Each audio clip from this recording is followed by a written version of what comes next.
mensen, hij leefde men vrij. Beschermd tegen het oorlogsvuur, de barre schoonheid der natuur. Plots werd de rust door vreemd verstoord, er werd gemoord. Er wonen reuzen op de hei, alert en brandert. Geen koopman komt hier meer voorbij, alert en brandert. Twee reuzen wild en woest behaard, met lange haren en een baard. Er wonen reuzen op de hei, alert en brandert.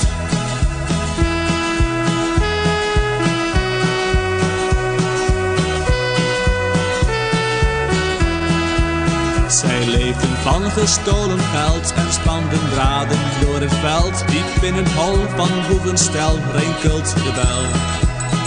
Een draad geraakt door man of paard, zij grepen brullend naar hun zwaard. Meestal kwam dan een luide gil, de hei werd stil.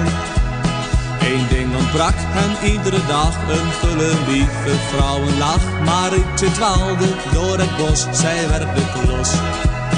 Zij sleepten haar naar het rovershol en daar kreeg zij de handen vol met wassen, koken, keer op keer en soms nog meer. Er wonen reuzen op de hei, alert en brandert.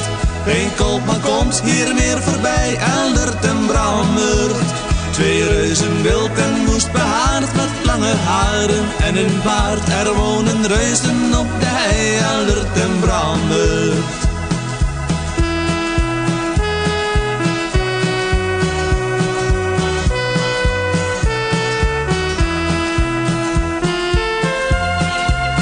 Na 7 jaren nimmer vrij met Brammert ergens op de hei. Zij zag haar kans voor Ellerskin en hij sliep in.